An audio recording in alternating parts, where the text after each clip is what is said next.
بسم اللہ الرحمن الرحیم۔ اسلام ایک ایسا دین ہے جو اپنے ماننے والوں کو نیکی، بھلائی اور دوسروں کی مدد کرنے کی تلقین کرتا ہے۔ سخاوت ایک ایسا عمل ہے جو نہ صرف اللہ کی خوشنودی کا ذریعہ ہے بلکہ معاشرے میں محبت، ہم آہنگی اور برکت کا باعث بنتا ہے۔ قرآن مجید میں متعدد مقامات پر اللہ تعالیٰ نے مال خرچ کرنے والوں کی تعریف کی ہے، ان کے لیے عظیم انعامات کا وعدہ کیا ہے۔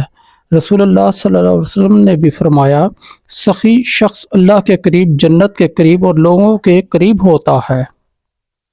آج ہم حضرت عثمان بن عفان رضی اللہ تعالی عنہ کی ایک ایسی سخاوت کی مثال بیان کریں گے جو رہتی دنیا تک مسلمانوں کے لیے مشعل راہ ہے۔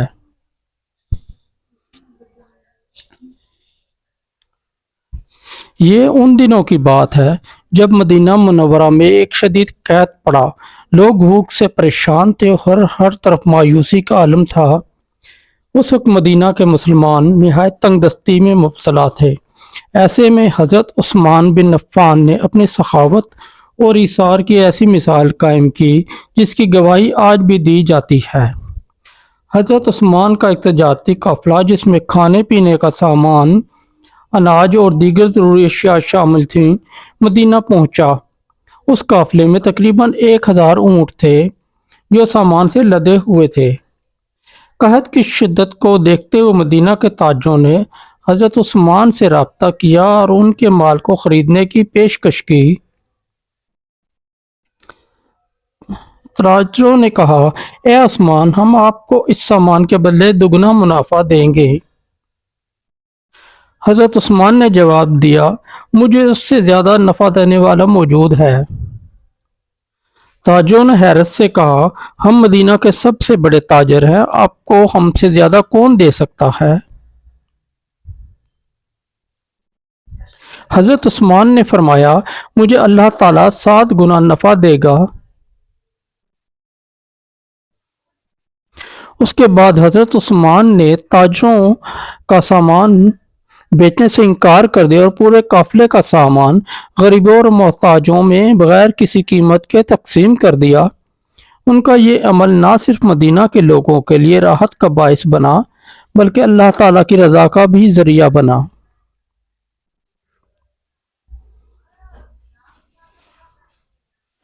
حضرت عثمان کی سخاوت کی دیگر مثالیں۔ حضرت عثمان کی سخاوت صرف ایک واقعے تک محدود نہیں تھی۔ غزوہ تبوک کے موقع پر جب رسول اللہ صلی اللہ علیہ وسلم نے غزوہ تبوک کے لیے چندہ جمع کرنے کا اعلان کیا تو حضرت عثمان نے 300 اونٹ بما سامان اور 10,000 دینار اللہ کی راہ میں پیش کیے۔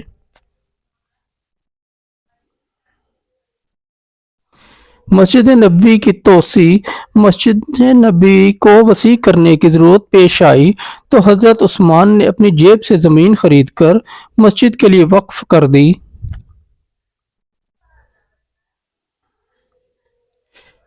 بئر روما کی خریداری۔ ایک مرتبہ مدینہ کے لوگوں کو پانی کی قلت کا سامنا تھا۔ حضرت عثمان نے ایک یہودی سے ایک قیمتی کنواں خرید کر عام مسلمانوں کے لیے وقف کر دیا۔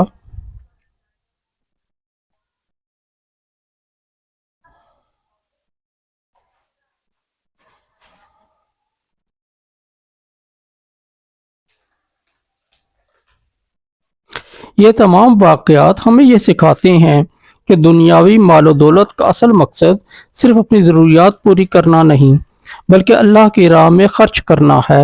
سخاوت ایک ایسا عمل ہے جو انسان کے مال میں کمی نہیں بلکہ برکت کا باعث بنتا ہے۔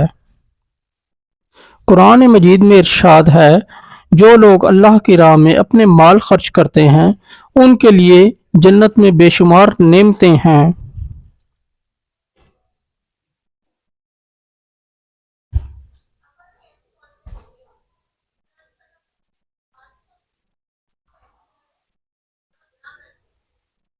حضرت عثمان بن عفان کی زندگی ہمیں یہ درس دیتی ہے کہ سخاوت سے نہ صرف معاشرے کے مسائل حل ہوتے ہیں بلکہ انسان کو اللہ کے قریب ہونے کا موقع بھی ملتا ہے۔